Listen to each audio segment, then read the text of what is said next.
live streaming, Boom, live boom, boom.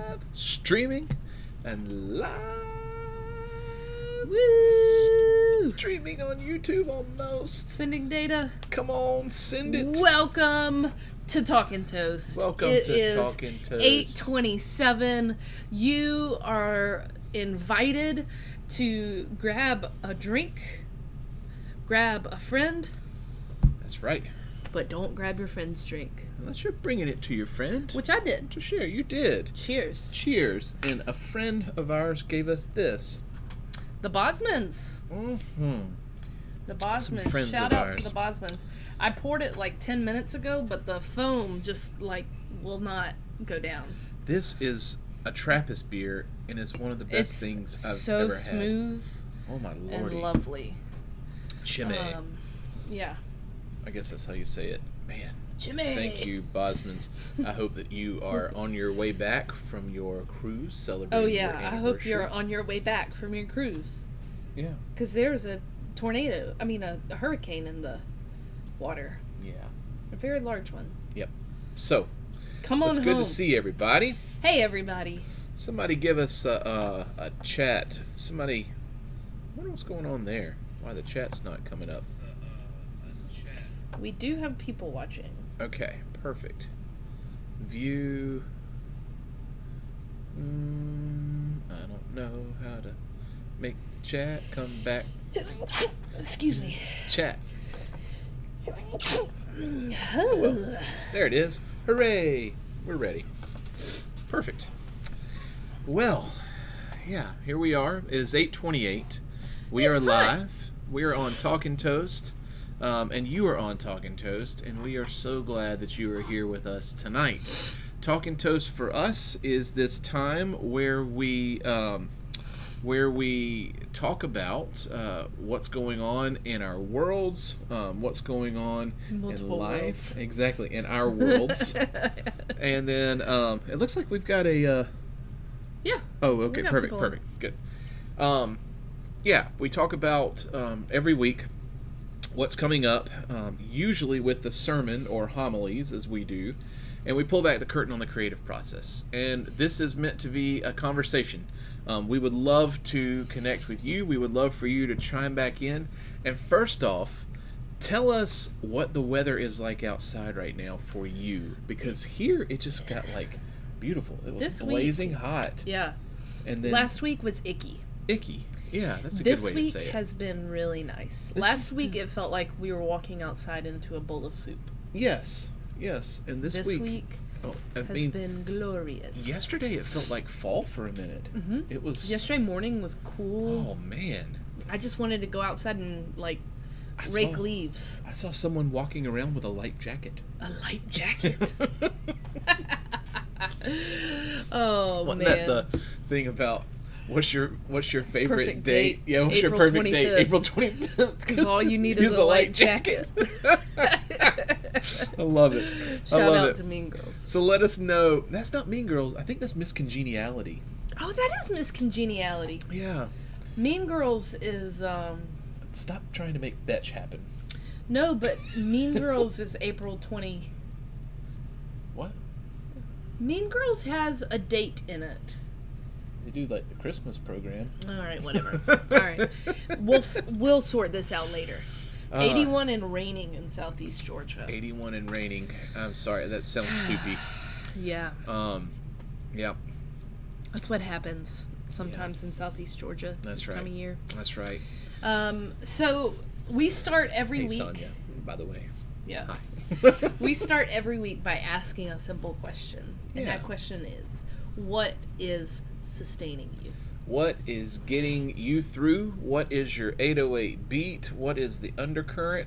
What is the thing that is saving your life right now? Sorry, I'm just playing with you. Driving me crazy, Callaway. I know. I am not sustaining you. What else?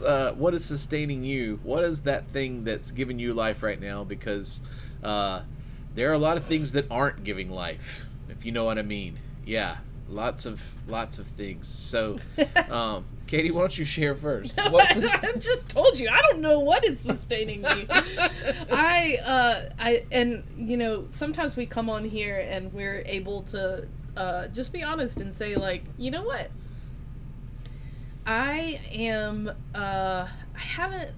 Today I've been in kind of a little bit of a funk.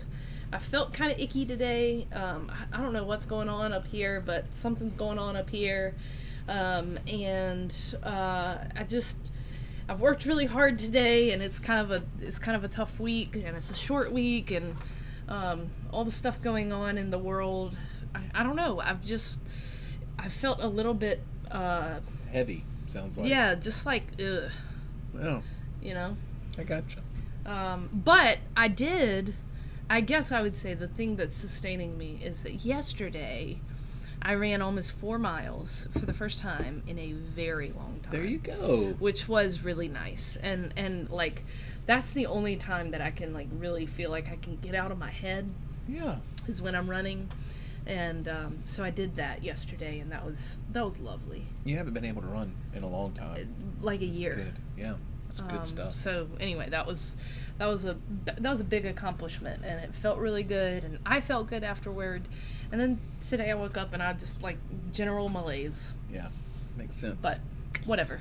Chantel said, "Get it, girl," and Deanna said, "It's 82 here. She's in Raleigh, North Carolina."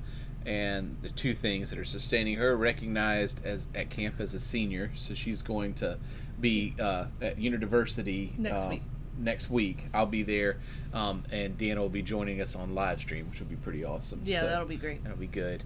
And she's got to sort music at church. It's funny you say music, and you ask what's sustaining me, because I'm putting together the music for next week.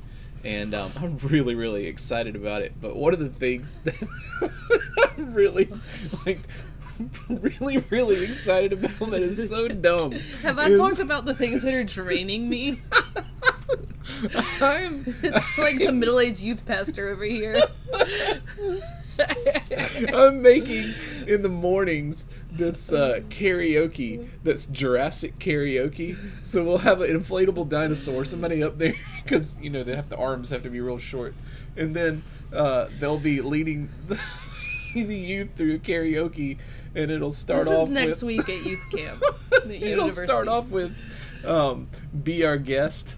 But it'll say, "Ladies and gentlemen, may we present to you your dinner." But "your" is YOU''RE.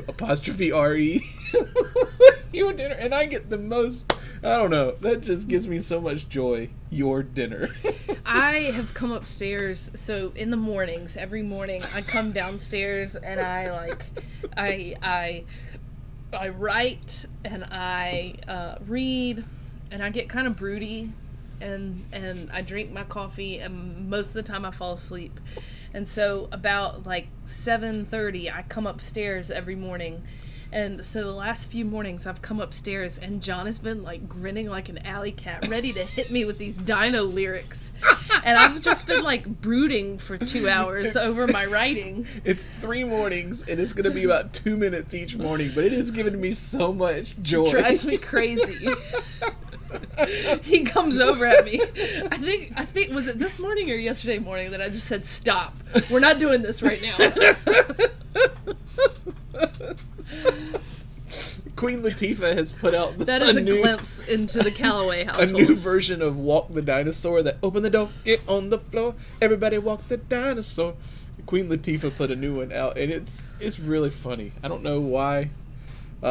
But yeah, it's the little things, y'all. If you can't get excited about some Jurassic karaoke, then oh my gosh, it can get tough. So next week, John is going to be coming at us live from camp, and maybe it's during the worship time. We haven't talked about that. So we might be able to do it live. Stay tuned for what's happening next week, because we don't even know yet. I haven't gotten a full schedule yet to know what the schedule is going to be like. So we gather together to talk every week about what is going on in the world and in the lectionary, and kind of try to make sense of it to begin that sermon writing process. And we want to let you in on that process. We want you to have say in what goes on with the microphone. Even though one of us has the microphone, we want it to truly be a work of the community and to be reflective of the community. And so this is our effort to do that. So this week we have John will not be there. I will not. I'll be traveling. And so while the cat's away, the mice will play. Mouse. The mouse.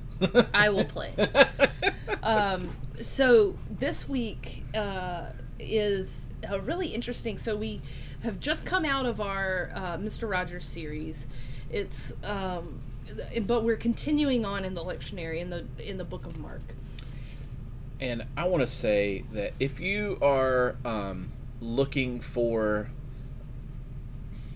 if you're at a place in life where you're like, I don't know about church, I don't know about sermons, like why would anybody spend time talking about this kind of stuff? The last month of June, whenever we had Renee come in on June 23rd, but the rest of June has been all about Mr. Rogers and mixing our scriptures with lessons from Mr. Rogers, and it's been really, really life-giving. So I would say go back and let us. Sorry, I saw Lisa said there are mice. Oh, there are mice. Multiple people playing. But no, go back and watch some of those experiences in June. We had good music. It was really, really fun. It was a lot of fun. It starts off with our choir doing an anthem in the middle, and anyway, just good music. So, yeah, take a minute and go back. Take a gander. Take a gander. So, so we're going into this time where we'll be following the lectionary as usual. But this week is an interesting week because this is the week that Jesus realizes he can't go home. First of all, he goes home. Or he goes home and realizes he can't go home. Yeah. Shouldn't have gone home. And they run him out of town. And or they wear him out. They wear him down and he leaves. And so in this gospel. Yeah. And so the other really interesting part about it is he shares with the disciples about if a town doesn't welcome you, shake the dust from your feet and go. And so it's interesting. I think this text is, I've got a sneeze brew. She thinks this text from Mark, which is Mark 6, 1 through 13, is really about placemaking. That was good. Thank you. So it's about placemaking, and it's interesting because it's a great text that starts off about midway through Mark, and but still the beginning of Jesus' ministry in some ways, but it's about placemaking. You're driving me crazy. I'm trying to fill in while you're sneezing. So this text is about placemaking, I think. And I think what's really interesting about it is its timing. That we're looking at this text of all of our gospel lessons, that this is the thing that comes up right after 4th of July. And so when we think about placemaking as a country, a lot of people are going to be bringing religion, and most of the time bad religion, into it, talking about placemaking, particularly with regard to our country. And we'll talk about Christian nationalism in a minute. But I'm going to be talking about placemaking in the sense of what is important in the communities where we call home. And so I think that the thing that is absolutely essential in the places we call home is the free-flowing telling of stories. And that's what I think Jesus couldn't do when he went home. And that's what I think is the thing that will counteract Christian nationalism's grip that it has on the country and the church. Big picture church, not... Yes. Stories and place making for other stories. Place making for other stories. Yeah. And so here's what I think is really interesting. In this text, we have Jesus telling the disciples to take nothing with them on their journeys, and that if somebody doesn't welcome them, that they're to just leave, right? And so they are reliant on other people. They're completely reliant on the places that are going to welcome them in. And what that does is welcomed people welcome people. And so the people for whom places have been made then create places for others. But it doesn't always work that way. Theoretically. Yeah, theoretically. But our memories are short. Mm-hmm.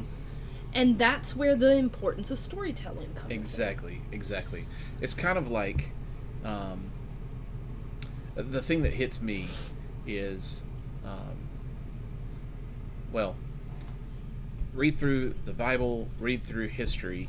We have this problem of repeating over and over and over again. Not always the good things, but always, like, if one group, let's talk about biblical things for a minute. If one group finds their way out of slavery, there's no guarantee that that group is not going to enslave someone else.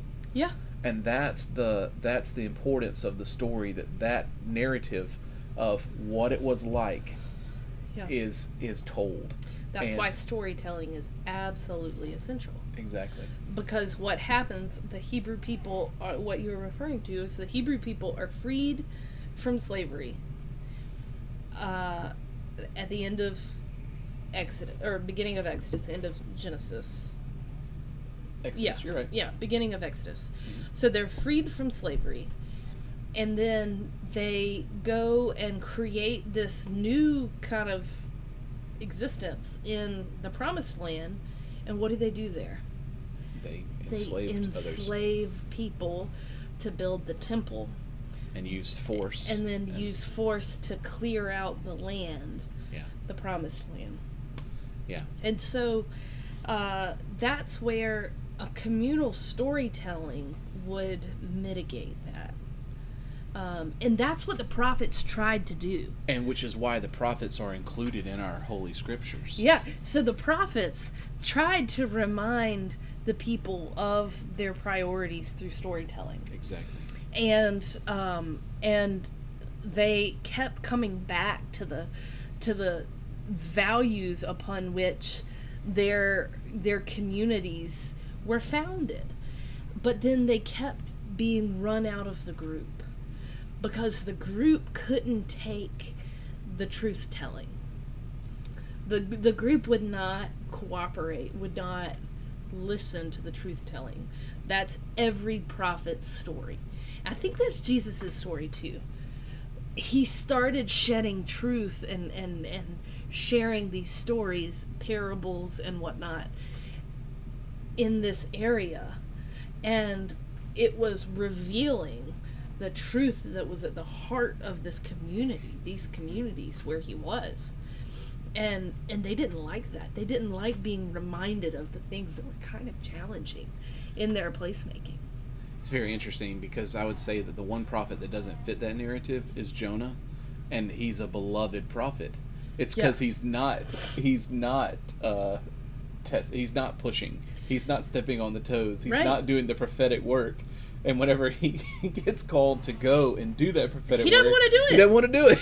Yeah, Exactly. he whines and moans and does everything but that, and that's why he gets swallowed by the fish. He doesn't want to do it. Yeah. Because he doesn't want to be disliked. Right. And so I think that's what I keep coming back to with the message the dominant message of power, when power and politics and religion meld together and they have power and privilege in our world, it's a lethal combo. it's dangerous. And Yeah. Jonah didn't want to give that up, didn't want to give up that power and privilege. Why would I go to Nineveh, he said. And that was an exercise in giving up that power and privilege and in untangling the power and politics and religion of that time. And that's the task of the prophet. That's the task that we're called to do on a daily basis. And how do we do that? How do we carry that forward? Is through storytelling. I think that's a good transition into talking about this week. And a lot of times, so I'm just going to show my Baptist cards for just a second. In my upbringing. Yeah.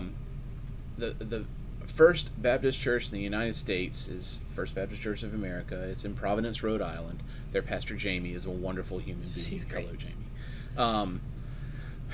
They were founded upon being a place for the distressed of conscience, meaning A refuge. a place of refuge for all. And at that time, this is so like countercultural. This is talking about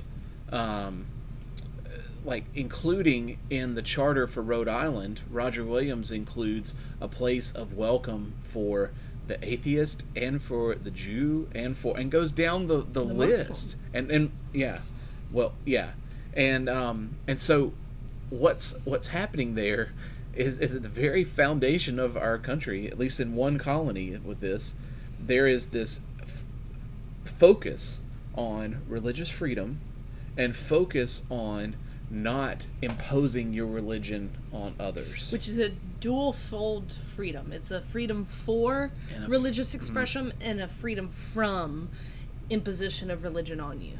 Yeah. Freedom to express yourself as you wish.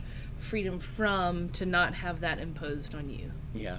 And Julia said one of the funniest things I've ever read in the middle of that, which was Nineveh was like northern New Jersey. Yeah. Nobody wants to go to northern New Jersey, especially driving, right? Yeah. So in thinking about this is kind of one of those hard weeks, but needs to be a hard week for if we're really thinking about what the church means to us, who we worship, and then paying attention to celebrating, but not idolizing. Whenever we talk every year around 4th of July, there's this.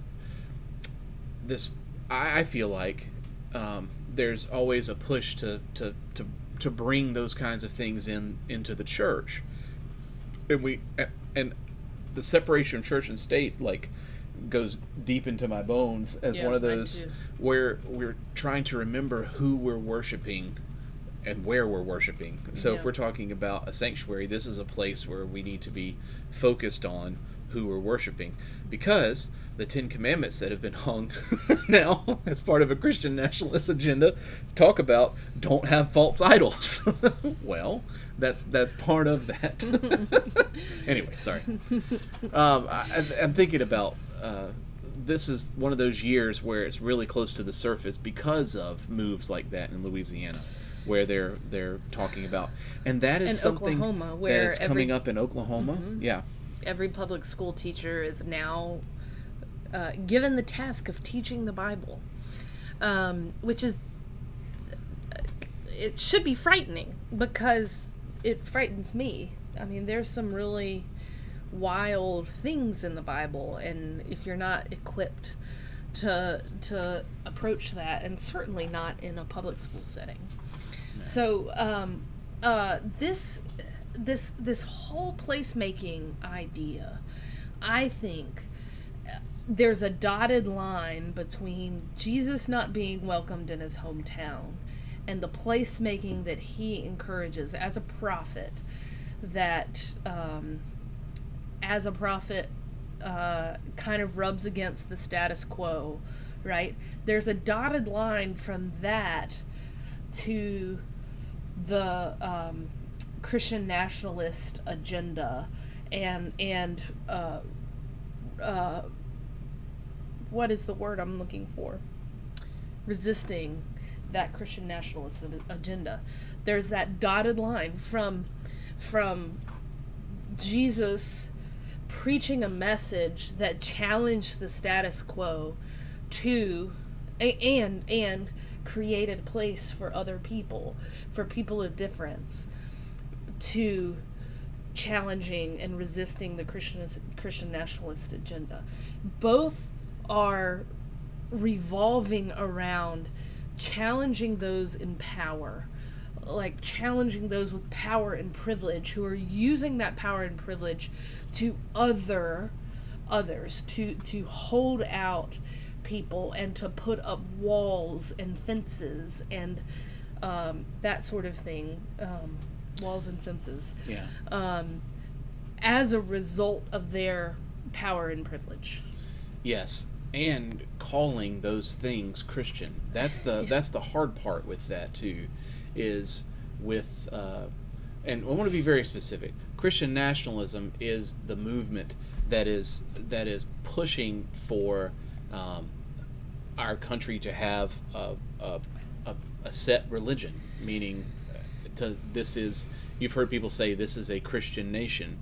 Well, no, it's not. It's a melting pot nation, and it was actually a bunch of people at the beginning who were here, who were very land spiritually minded, who had their own religions, and then as they were pushed away and settlers came in from other places, even they were looking for freedom for religion because they felt like there was a hierarchy that was taking place, and so there was a king who had absolute power. Exactly.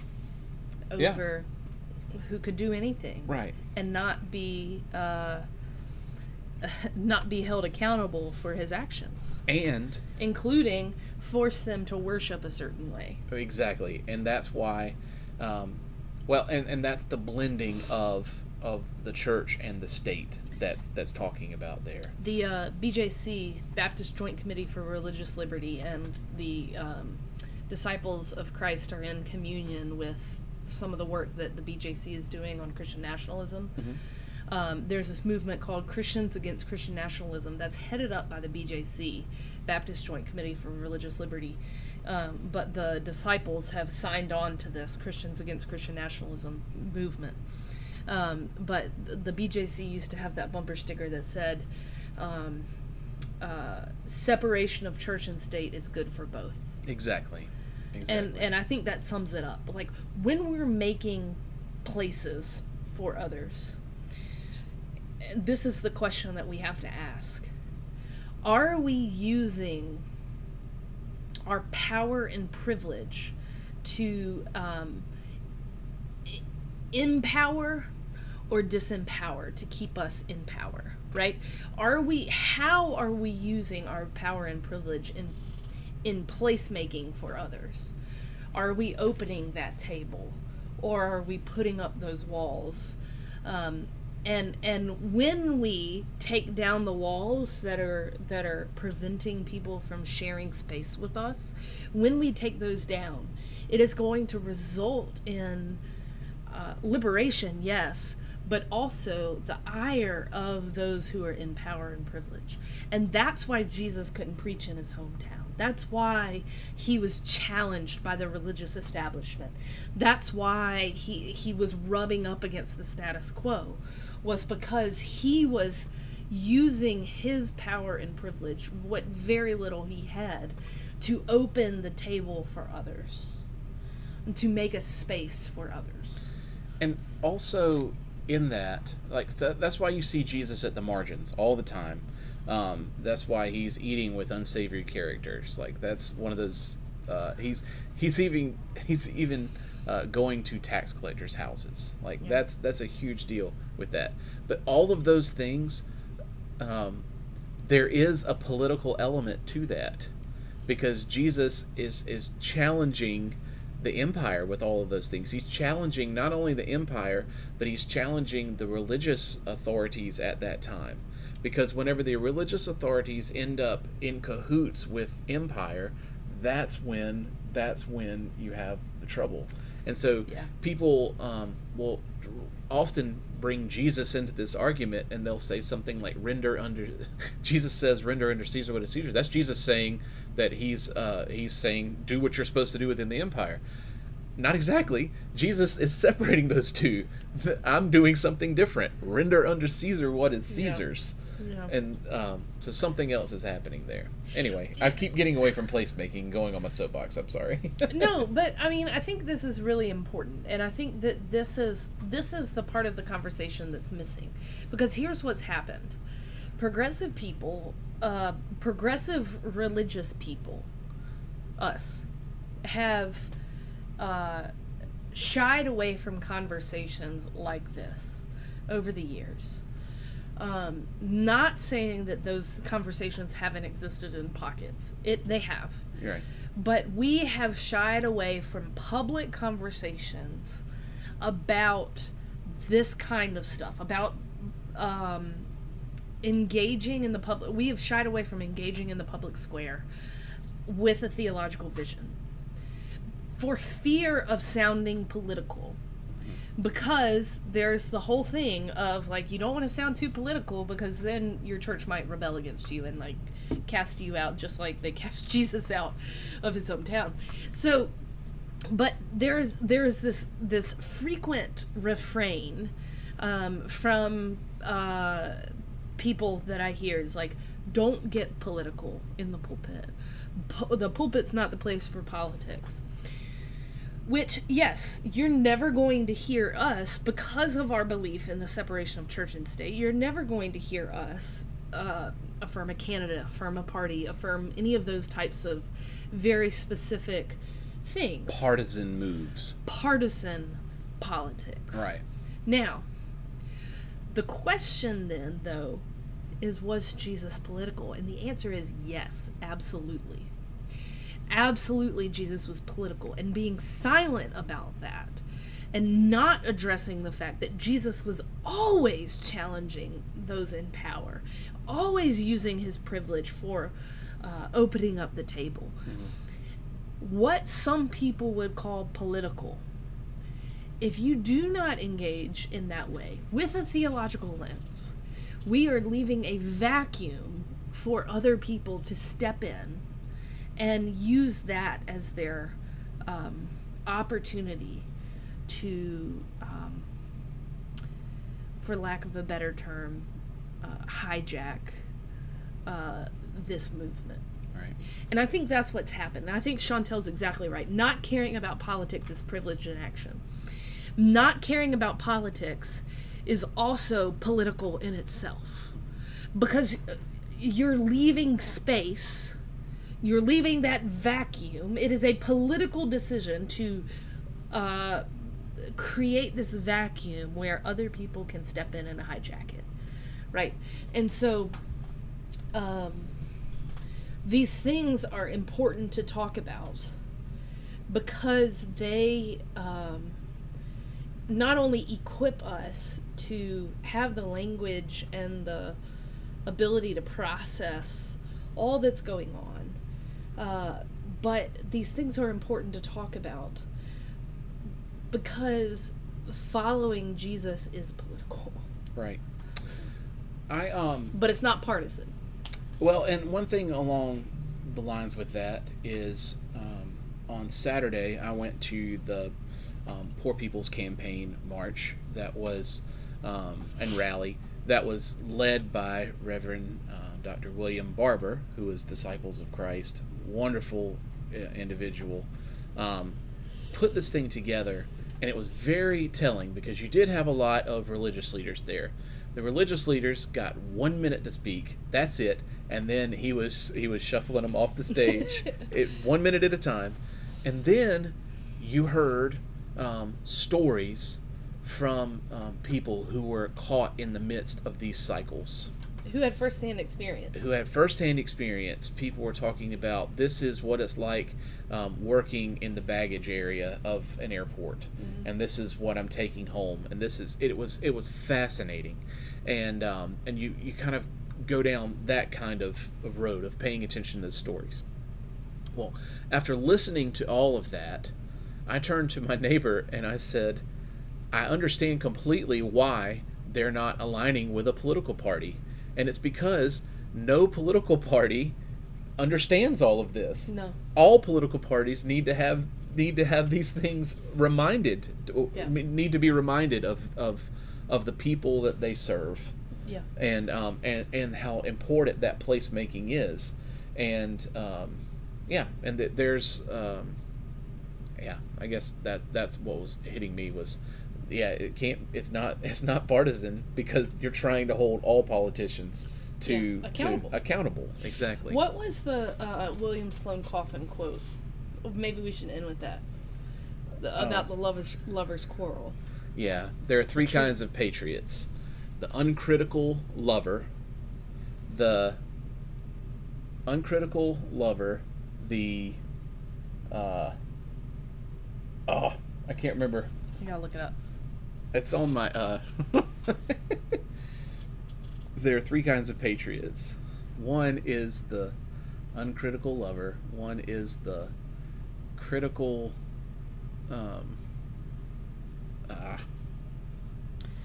The uncritical lover and the loveless critics. the loveless critic. I knew it was a spin on that. Yeah.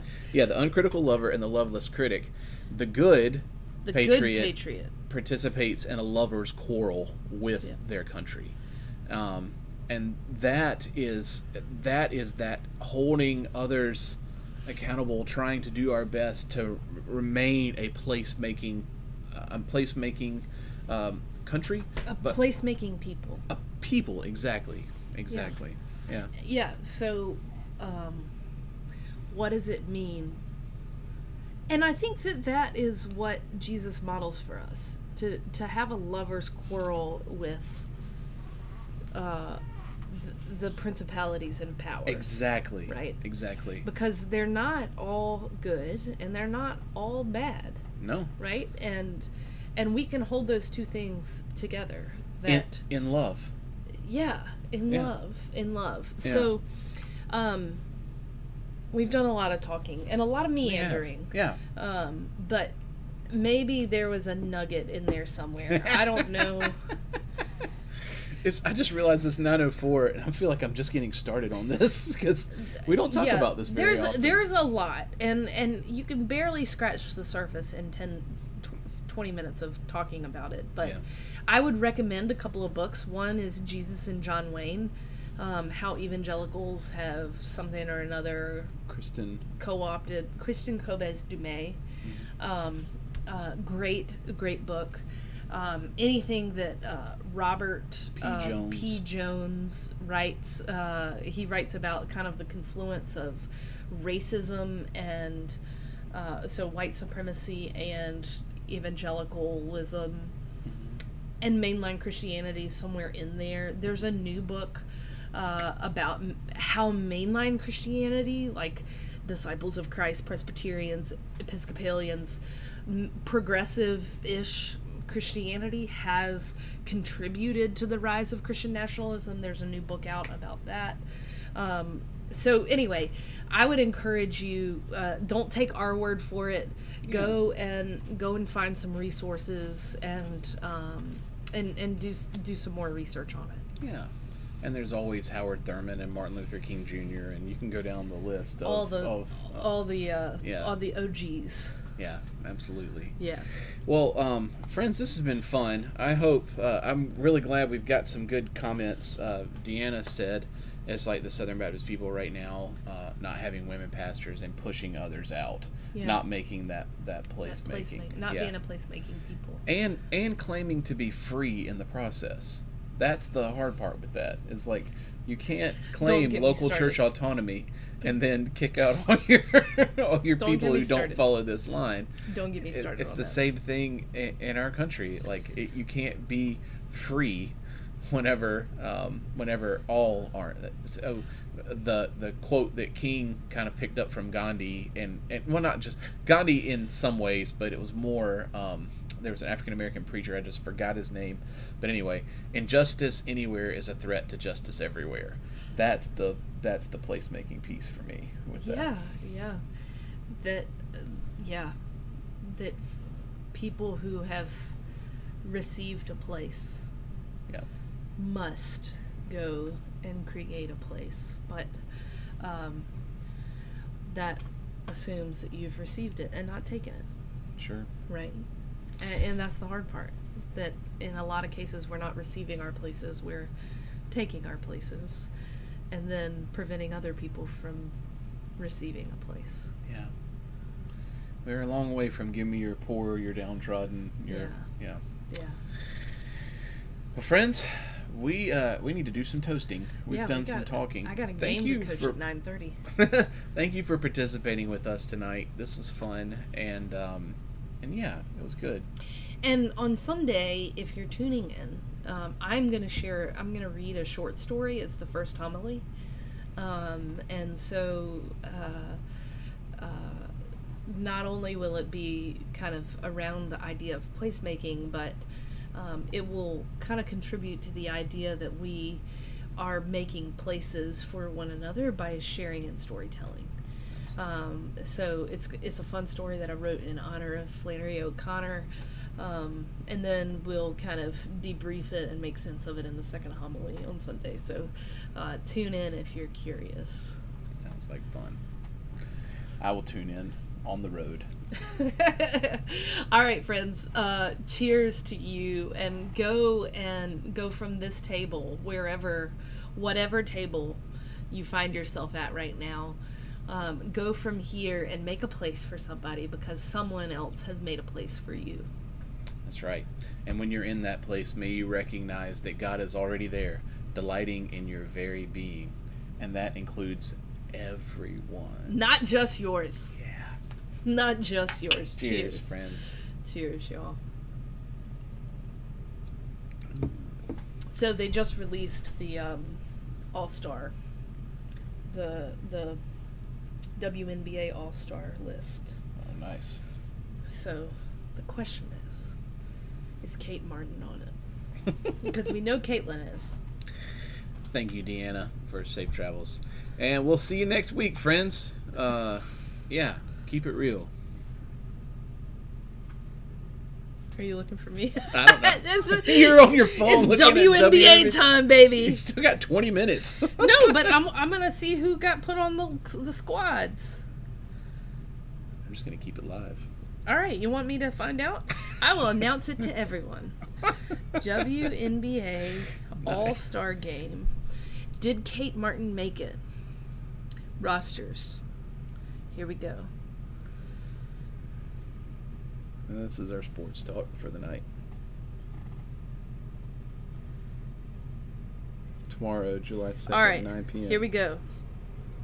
Asia Wilson, Caitlin Clark, Aaliyah Boston, Brianna Stewart, Arike, Sabrina Ionescu, Angel Reese, Kelsey Plum. No surprises there. Full squad. This is Olympics. Kate didn't make it. Kate didn't make it. It's all right. She's awesome. She's still awesome. I love her. She's not a starter. She was a starter. She is a starter. She was a starter. I don't think she's starting tonight. Yeah, which I'm saying it's hard to make an all-star team when you haven't been a starter for most She of was the year. 12 in the voting last week. Oh, really? Yes. That's awesome. We'll see you next week, friends. Good night, Thank you everybody. so much. You don't have to participate in this conversation unless you really want to. Should Kate Martin have gotten a place? Yes. The answer is yes.